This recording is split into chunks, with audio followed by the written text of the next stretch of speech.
Welcome to A Lovely Wallpaper, a podcast exploring an underappreciated way of appreciating poetry by committing it to memory. To know a poem by heart means having a worry stone, a provocation, a comfort, a quick exit, always close at hand. Lose yourself in a poem, gain a world with its mastery. The art of losing isn't hard to master. So many things seem filled with the intent to be lost, that a loss is no disaster. In this episode, we will work with the helpful voice of Lucy Sante on an excerpt of Guillaume Apollinaire's Zone. Sante is a writer, historian, cultural critic, collector of old photographs, and veteran of about every cool scene in New York City's 70s and 80s. Among Sante's books are histories Low Life, The Other Paris, and 19 Reservoirs, as well as memoirs Factory of Facts and I Heard Her Call My Name.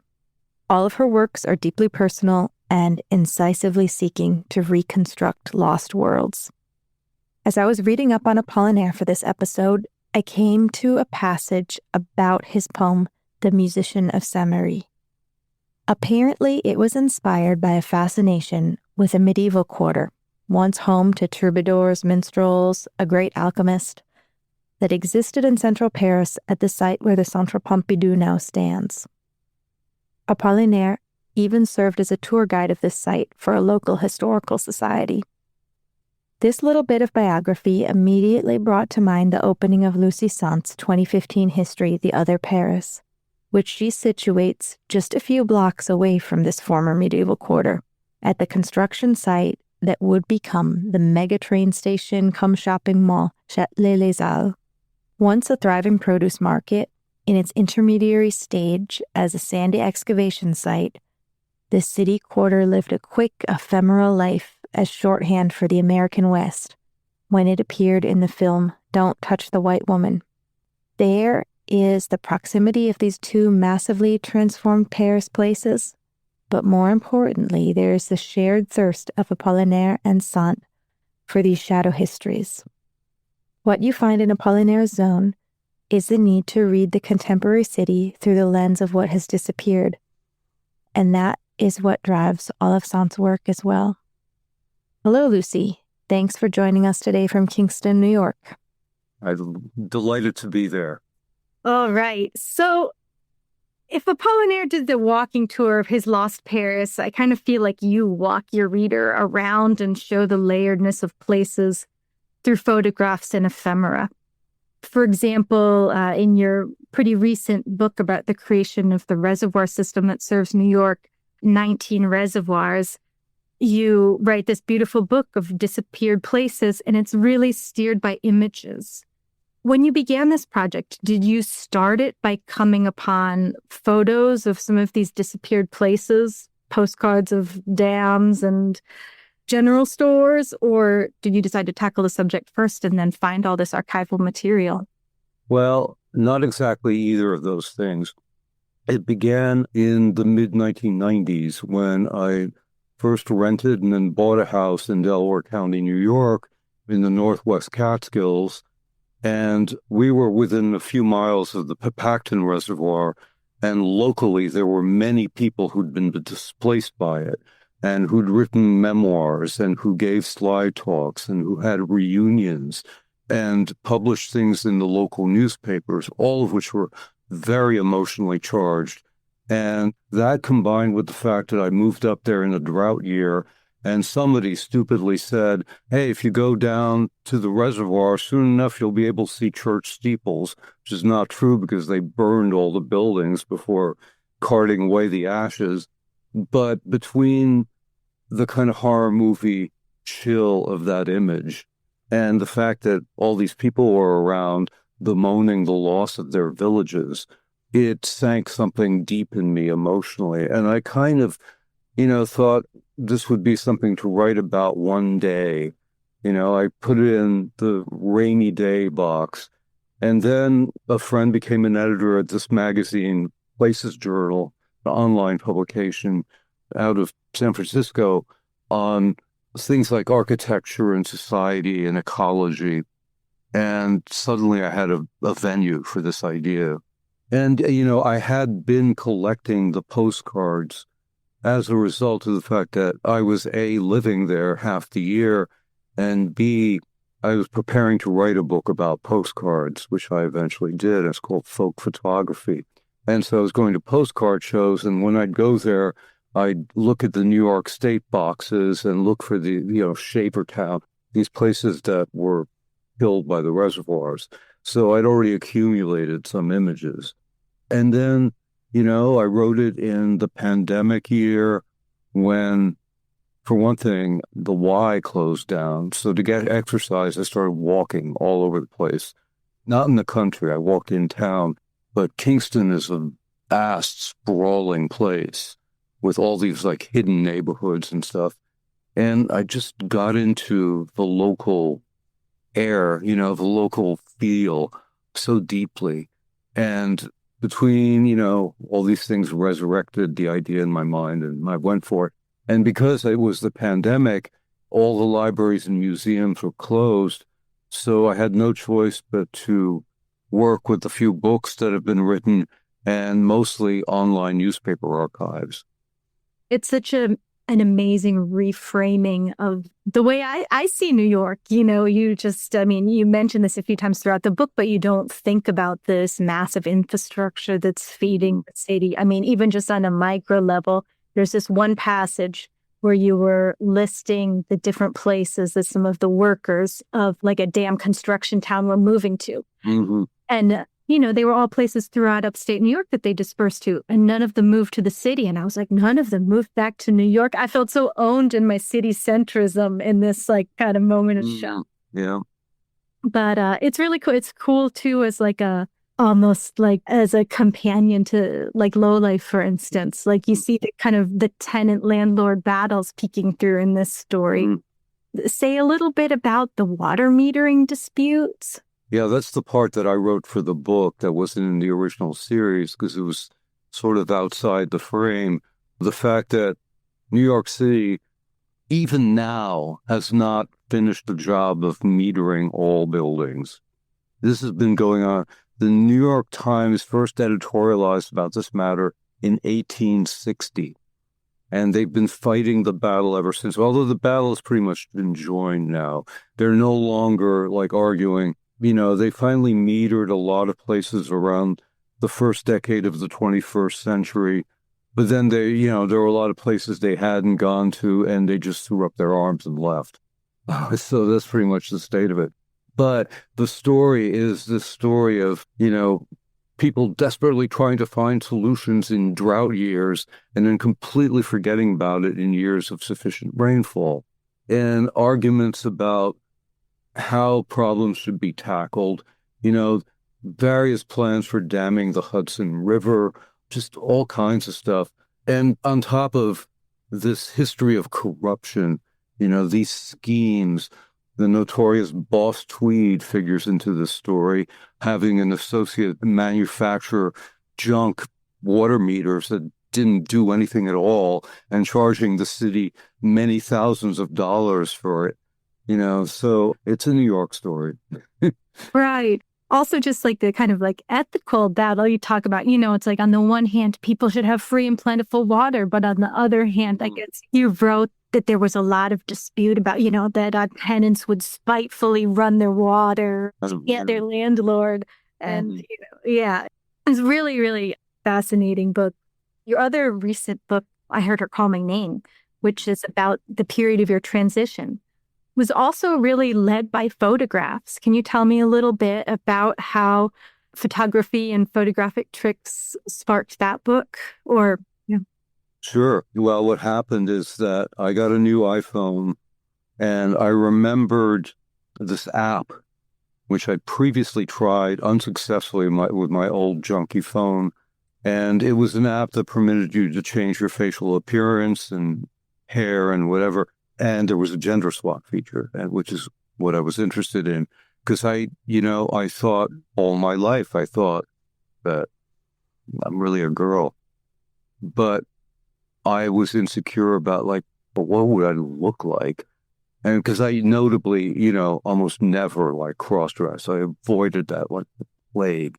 So I had no idea what I would look like. And so when I passed through this picture and it came out the other end, somebody who's recognizably female, attractive, and was me, that just, opened the floodgates to all the stuff I'd been fighting and repressing for decades. And immediately I had the thought to pass through pictures from my whole life, right? My post-childhood life. There weren't that many, but they were scattered all over the house. So it took me like 2 weeks to track them all down and put them through.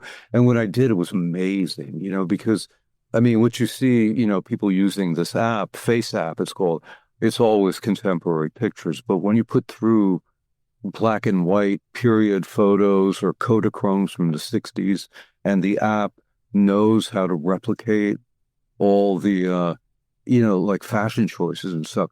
And God damn it, like 75% of the time, the app seemed to like guess, who I would have been truly. And it was spectacular and kind of chilling and reassuring.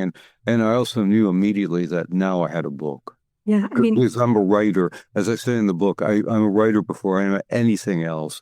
And so it's going to be, I may have been flung from my horse on the road to Damascus, but my first thought is going to be about the book, because that's how I process things, by thinking on the page, and thereby hangs a tale, Yeah. These photographic transformations are so poetic in the context of your other work, in the context of your life, of course, but in the context of your other work, because, I don't know, just seeing you uncover the woman, the girl in all these photos of your life, it made me think of, I'm sure you've read, probably in maybe The People Would Be the Times, I think you touched somewhere on the like hidden mother photos. Mm-hmm. It felt like the veil is being lifted, Yes. and like the woman in the photo appears, and kind of everything fits again. So it was just gorgeous. At this point in your career, your work, your books are kind of roughly bookended by 2 memoirs now, right? The Factory of Facts, and I Heard Her Call My Name. Can you tell me a little bit about the difference in your approaches?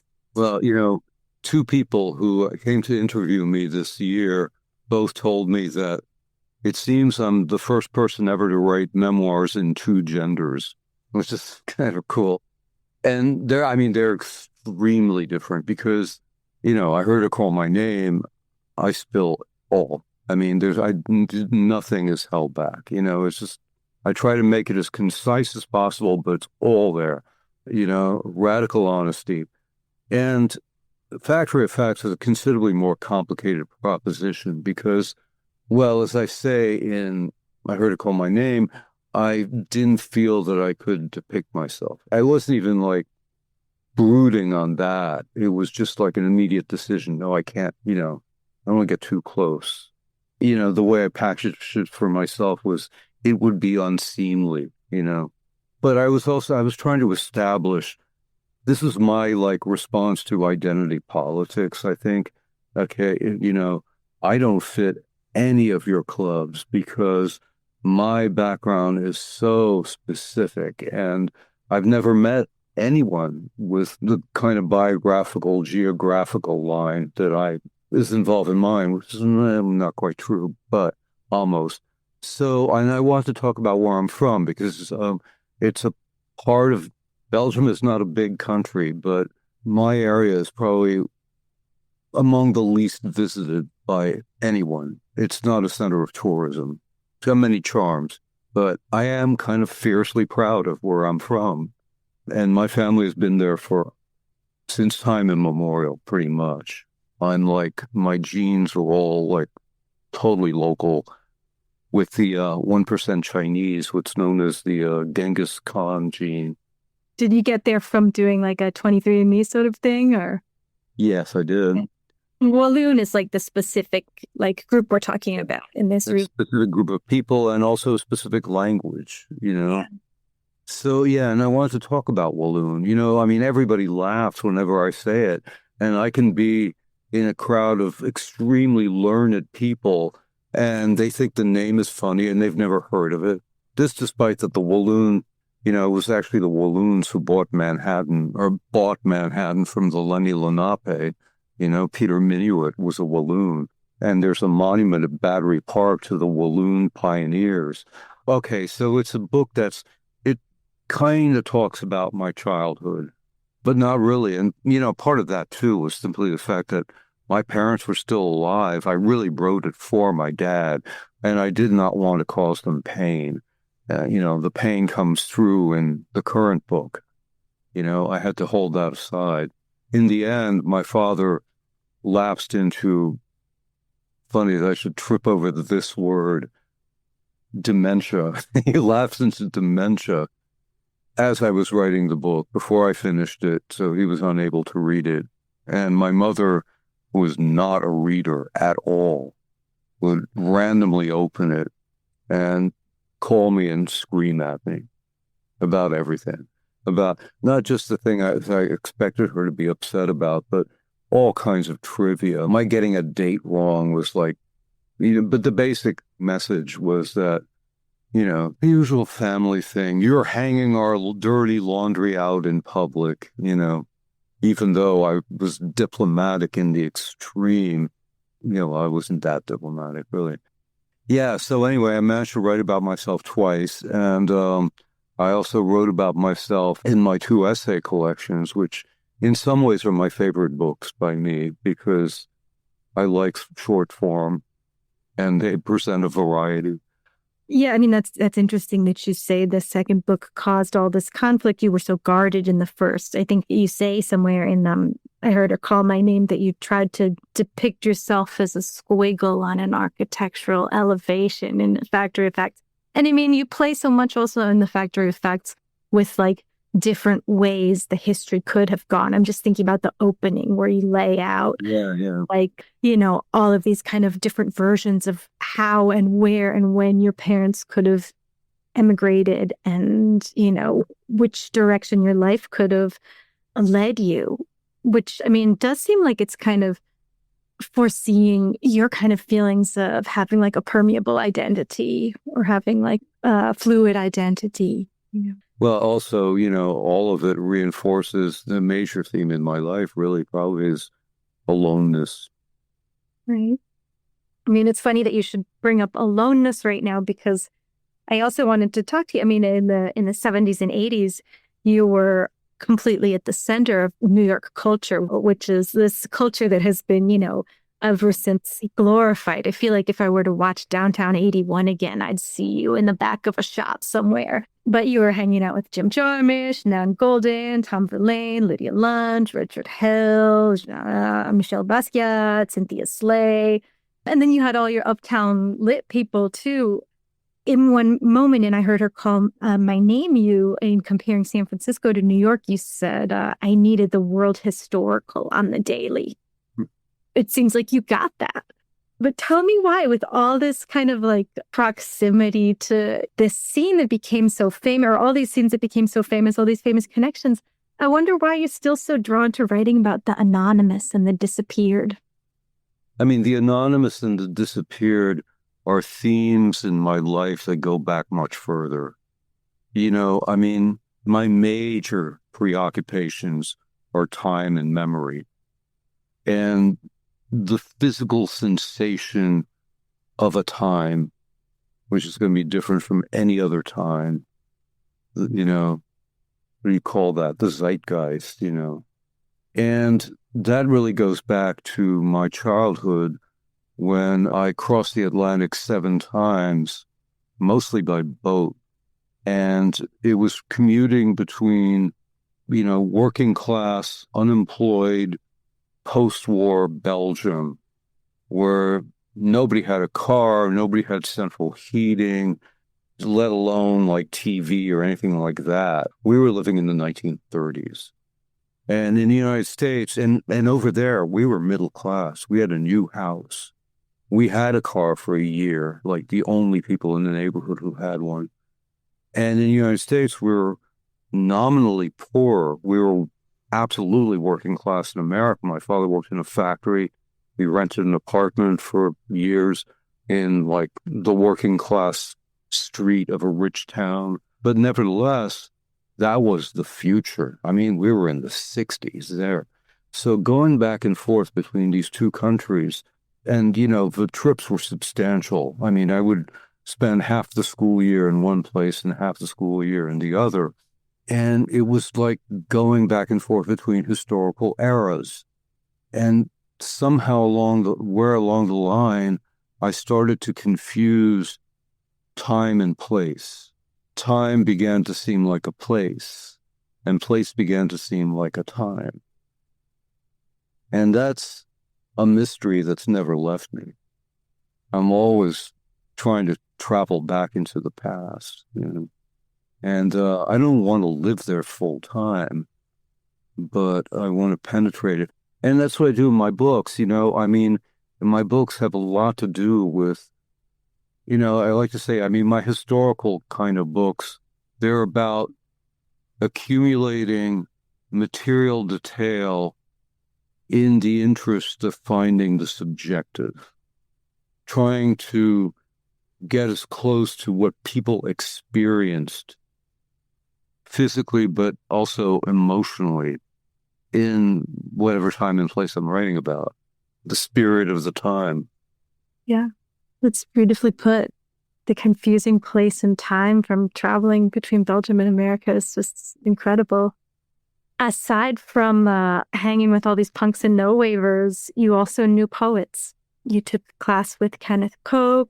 I was curious because I've read Kenneth Koch's, some of his books on teaching poetry to kids. Mm-hmm. I'm curious to know whether, have you seen those? Do you know if he... in fact, I was his student at the time when Wishes, Lies, and Dreams, the first one, came out.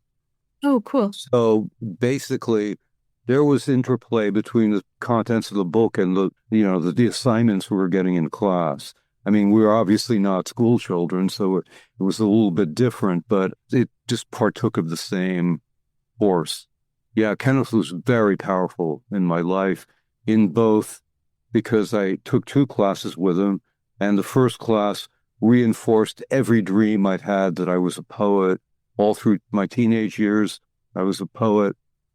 And then I took his class on prosody, and it completely destroyed the whole edifice. I'm not a poet. Do you have a memory of what was the moment or what was the assignment or? Well, I attach it to, we were assigned to imitate, because, imitation was the cornerstone. We were assigned to imitate Byron's Don Juan. And I just couldn't, I love Don Juan. It's fantastic. Have you ever read it? No, haven't. Oh, it's worth it.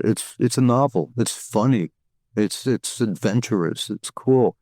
And by the way, it's not Don Juan, it's Don Juan because it rhymes with new one and true one. I'm just learning this. That's so cool. But I couldn't get into the music of it. And I realized at that moment that I really wanted to write prose. I did not want the constraints of poetry. I wanted the different constraints of prose.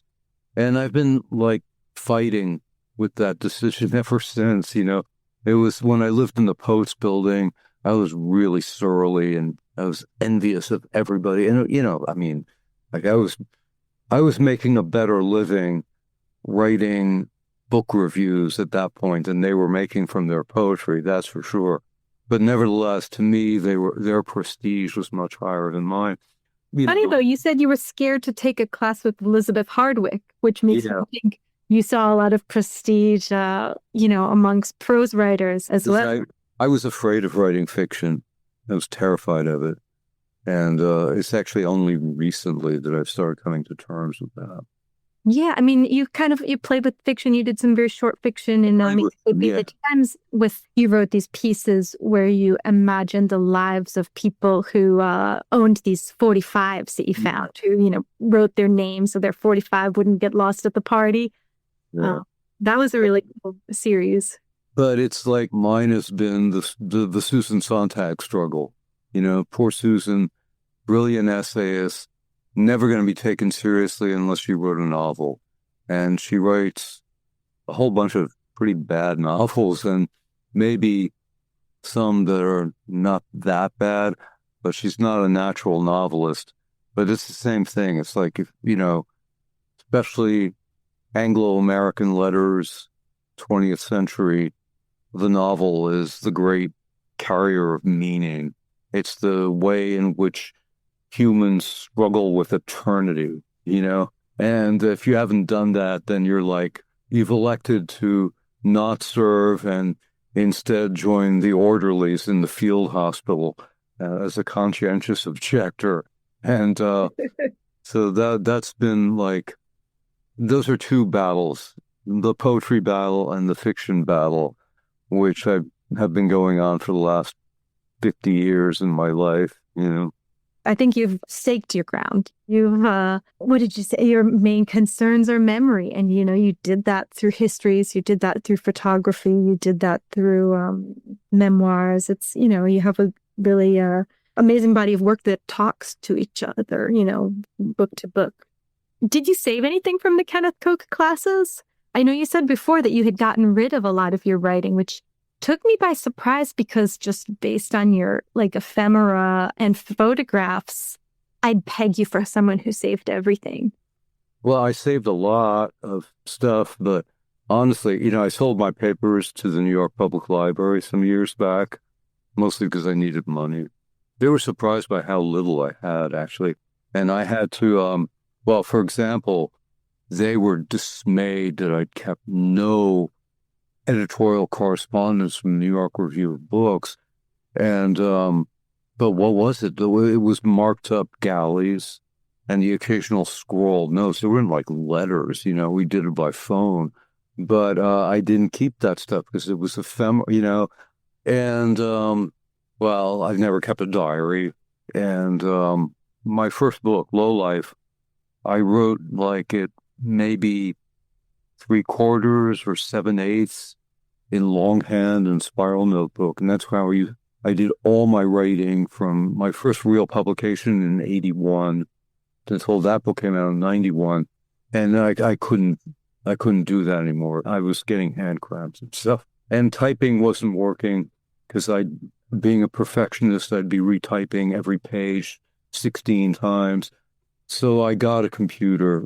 As soon as I heard of a secondhand computer being sold, and I never looked back. And it's actually perfect for the way I write because I don't do multiple drafts. I only do one, but I fiddle endlessly and I don't save my changes. So there's if anybody wants to inspect my working method, they can only rely on stuff I wrote in the 1980s. After that, guess what? There's no, except for editorial battles with editors, there's no, anyway, so I don't save everything. I'm more inclined to save stuff that has to do with subjects of my fascinations. I did keep a lot of which I had to throw into the lot so that it made it gave it some substance, was to throw in my collection of ephemera, posters, handbills, scripts, all kinds of stuff pertaining to the work my friends were doing at the time.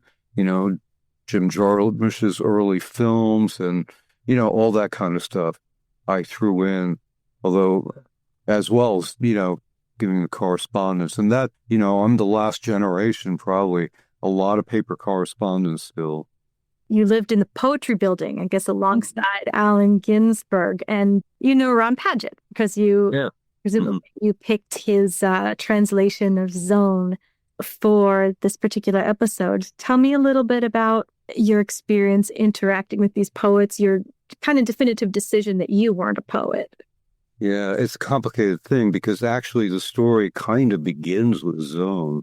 In 1967, my parents took me to Montreal for Expo 67, the World's Fair. And while there, I went into a French language bookstore. And I hadn't been in one of those since childhood because our peregrination stopped in 1963. And it was now 67, 4 years later, which isn't a lot of time to somebody my age, but to a child, that's an eternity. And I was suddenly seeing French books, French literature with new eyes, and I was dazzled by it. It was incredible. It was Alibaba's cavern. And I left with a few books, mostly anthologies, because I didn't know where to start. And one of them was this anthology of French poetry, like from Rudebeuf to the present of 1966. And that blew my mind. That's how I discovered, my first two discoveries, or three discoveries, were Rimbaud, then Apollinaire, and then Blaise Sandrard. And Apollinaire seized me immediately. And it was like perfect timing, too, because I was 13 and religion had just disappeared from my life. I mean, I had to live with it in the person of my mother, but all my belief just vanished seemingly overnight. And, then I spent the requisite few years checking out every possible alternative, not liking any of them. So there are lines in this poem that speak to me in such direct ways. Your mother dressed you in blue and white, which she did, down to... And your middle name is Marie, too, right? Yeah. Thing you and Apollinaire had in common, Yes. Mothers who wanted their sons in the cult of the Virgin Mary. And, he spent time in my part of the world. And in fact, The Poet Assassinated, his novel, is probably the only significant work of world literature that contains any Walloon in it. And when Ron translated it, he chose to render the Walloon as Scots, which is a very interesting choice. Oh, yeah. Yeah. Oh, yeah. So down from blue and white and that down to, the poor immigrants in the Gare Saint-Lazare. And it so happened that my mother and I were always in the Gare Saint-Lazare because that's where the trains to Le Havre, where you get the boats, were. It's like there were all these things about the poem that's told me that this poem was specifically intended for me. When I was 13, you get messages like that, Yeah. And it's been coming back to you ever since. I mean, what do you think? You said this is kind of coinciding with the moment where you lost religion, and Apollinaire is really kind of playing a lot with how religion fits into contemporary life. One of the things I was interested in asking you is it ends on this note of, pretty heavy, kind of colonial stuff. It brought to mind when I was thinking about talking about this poem with you, the kind of these moments that go into the Tintin box, like something that's so dear and so wonderful, but also just carries this colonialist baggage, which is inescapable. I know.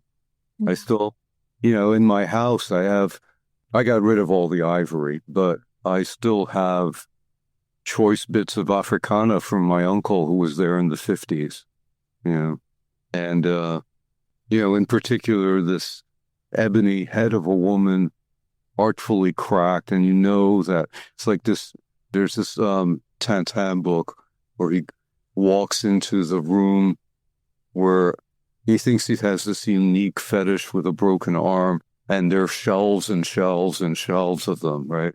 So I can see this head, the assembly line in Leopoldville at that time, but it's a reminder.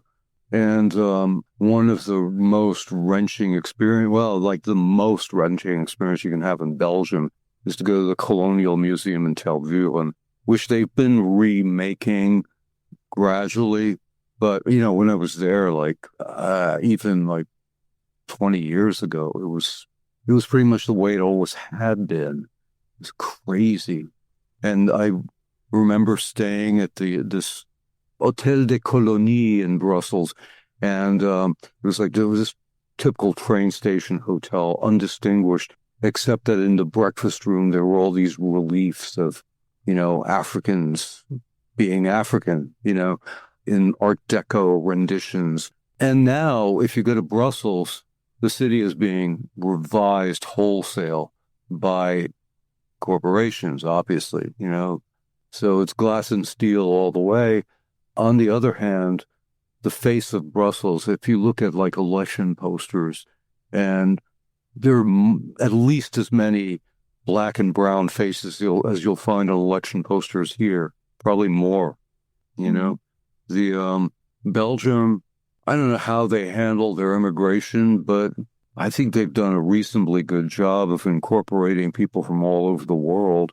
It's not obviously not perfect, but there are races, especially the Flemish nationalists. The consciousness of the past that keeps people. Yeah. But, you know, the damn thing about the Congo is how there was this like mass amnesia or mass like ignorance, and which was promoted, you know, so that I don't know if you're familiar with the book King Leopold's Ghost. Yes, yeah, I read that. I crossed paths with Adam in Belgium when we were both promoting our books, and his book like dropped like a bomb. People were flabbergasted. A book written by an American, and it told them all this stuff they didn't know. There was no comparable Belgian scholarship being published at that time at all. It was shocking. Right. Yeah, I was so happy that you chose Zone though, because looking at the notes on the opening, it felt so kindred to your work to have these kind of like micro local histories. Zone opens with, "You're tired of this old world at last. The flock of bridges is bleeding this morning. Oh, shepherdess, Eiffel Tower." And it's like this comes from calling the Eiffel Tower, like actually in that time period, the shepherdess. And, you know, it was like the kind of like common little like nickname for it. But it's such a beautiful like melding of an agrarian past and a like, you know, huge city. It's really kindred to your work. And you said this poem has been settling into your head for 55 years now.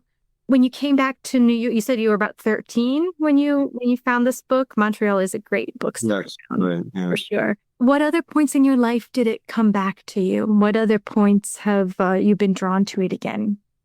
Oh, for example, I've been going back through what remains of my teenage and my writing in my teens and my 20s, which is not easy because I purged so much of it over the years. There's very little left. And I got somebody to send me scans of poems that I published in the literary magazine in my first high school. And there's one of them in there called Snapshots. And it's exactly taken from that sequence in the poem. Here you are in Marseille among the watermelons. Here you are in Koblenz at the Hotel Nome. Here you are sitting under a Japanese loquat tree in Rome. Here you are in Amsterdam with a girl that you find beautiful, and who is a hag. She's supposed to marry a student in Den Haag. I also love those naive rhymes. Yeah. I mean, Ron does it pretty well, but for me, see, I hear it as te voici à Marseille au milieu des pastèques. Te voici à Koblenz à l'hôtel du géant. Te voici à Rome assis sous un niflier du Japon. Te voici à Amsterdam avec une jeune fille que tu trouves belle et qui est laide. Elle doit se marier avec un étudiant de Leyde. You know, it's so great. And yeah, I mean, Ron's is extremely faithful. He captures the music of it. He gets the spirit. He finds equivalents. It's really good. He finds some moments of humor too, you know. Yeah, he does. Yeah. Yeah. So that's in one example. And then I remember that it was on my mind that the 3 months I spent in Paris in the summer of 1974, when I was studying there, well, studying is a bit of an exaggeration. I was sitting in on these classes, including one of the people I was studying with was Félix Guattari.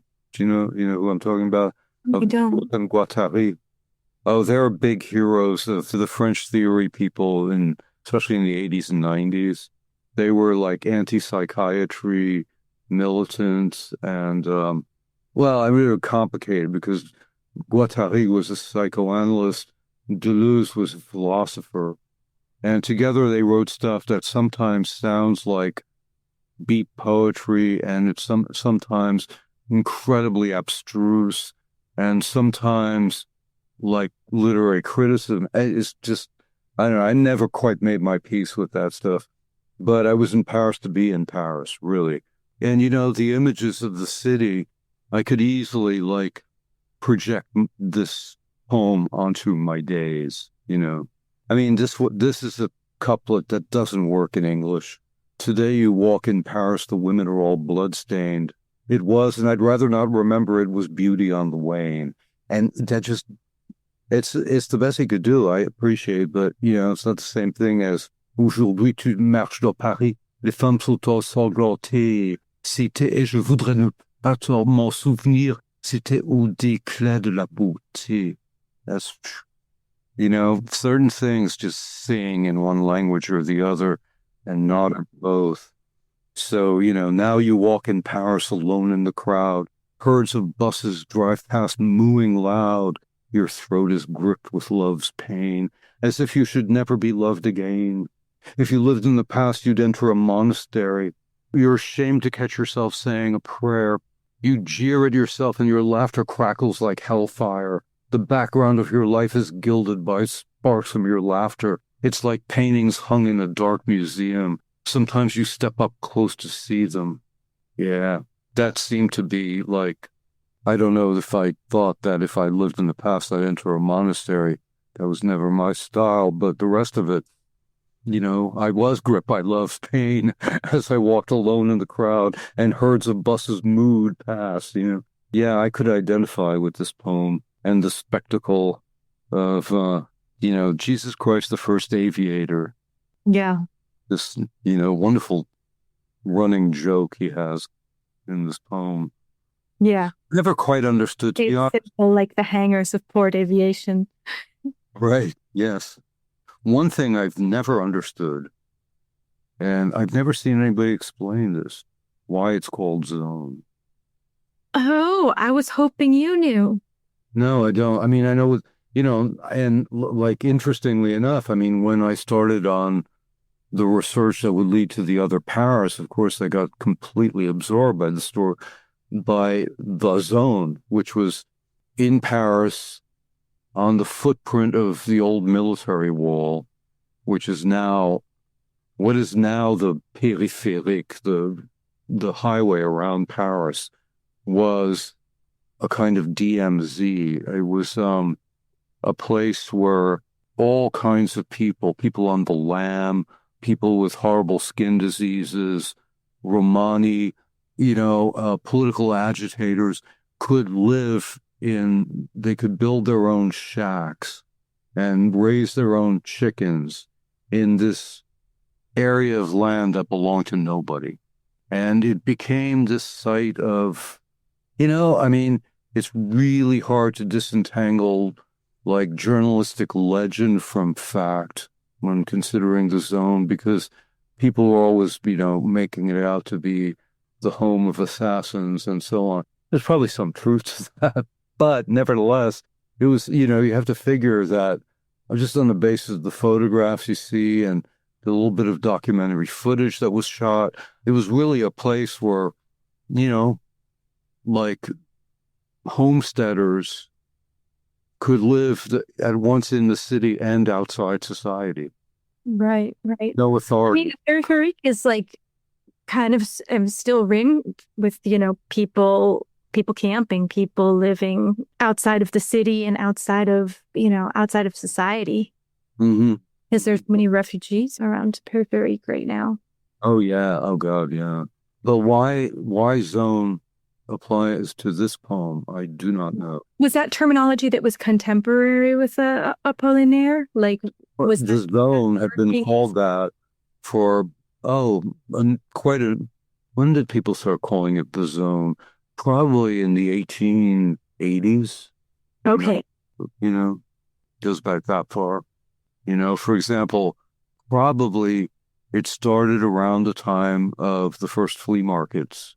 There have been always flea markets in the city, but the big flea market at Saint-Ouen, that's from like 1889 or something like that.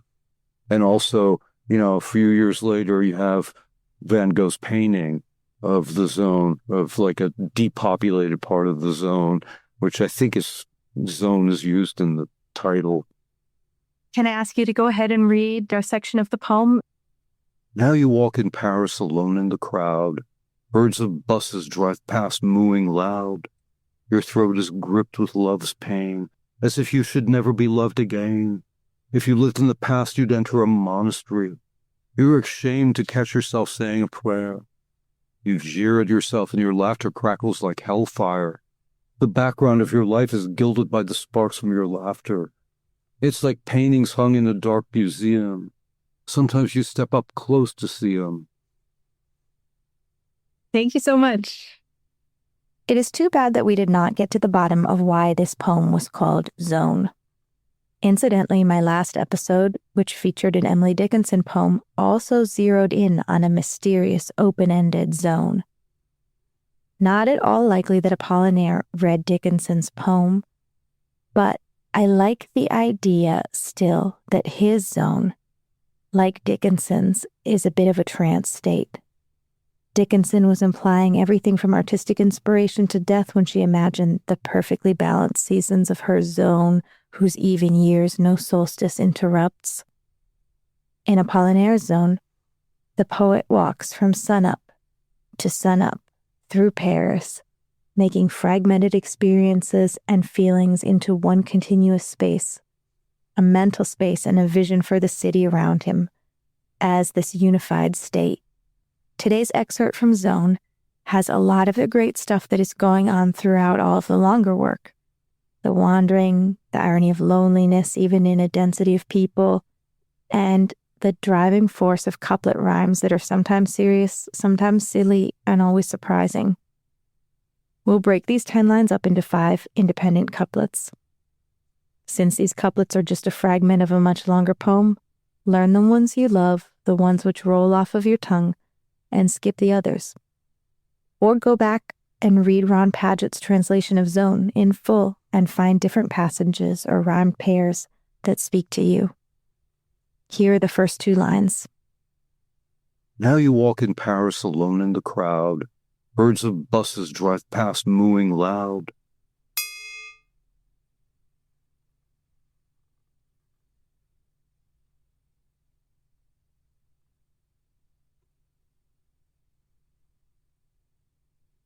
Now you walk in Paris alone in the crowd. Herds of buses drive past mooing loud.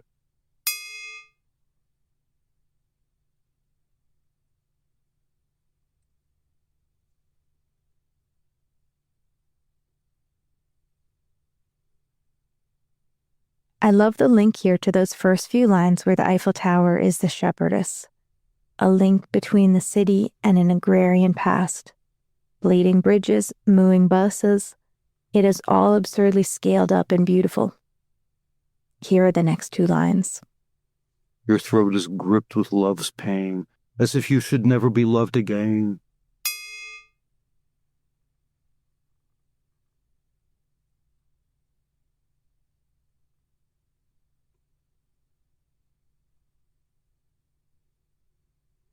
Your throat is gripped with love's pain, as if you should never be loved again.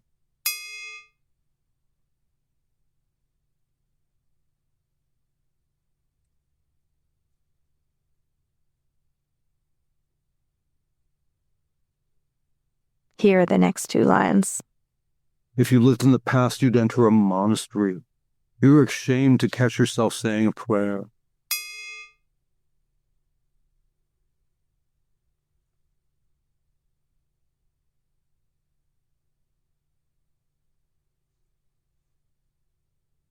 I don't think I'll ever call these lines to mind again without also hearing Lucy Sante proclaim, "That's not my style." Here they are again. If you lived in the past, you'd enter a monastery. You were ashamed to catch yourself saying a prayer.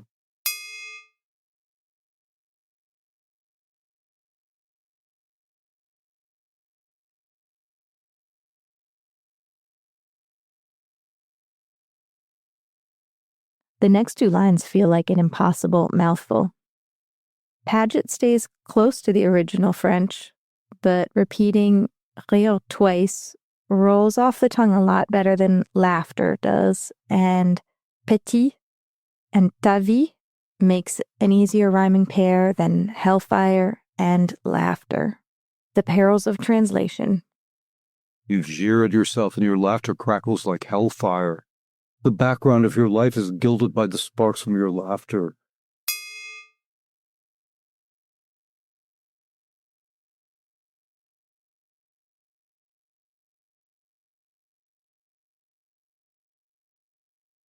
You jeer at yourself and your laughter crackles like hellfire. The background of your life is gilded by the sparks from your laughter.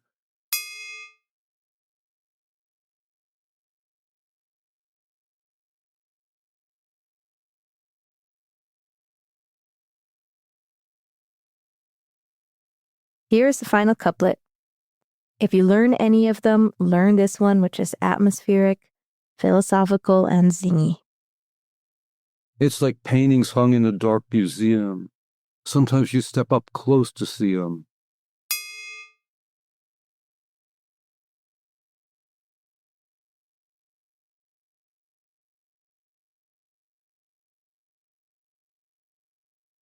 It's like paintings hung in a dark museum. Sometimes you step up close to see them.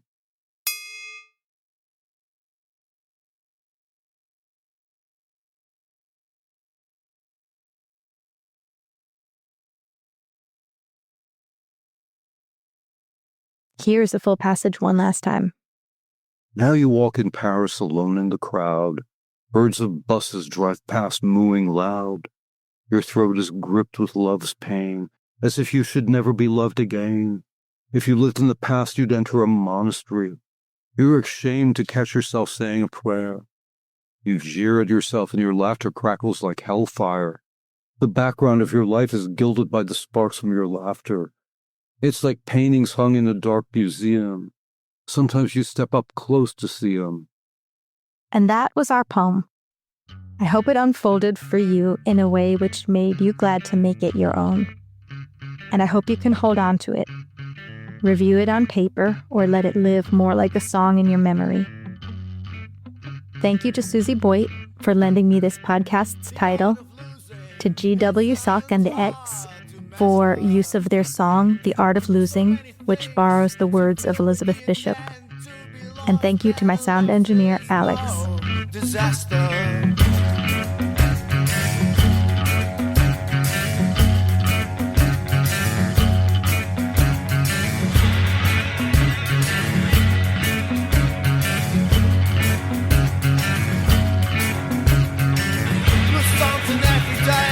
Except the fluster of lost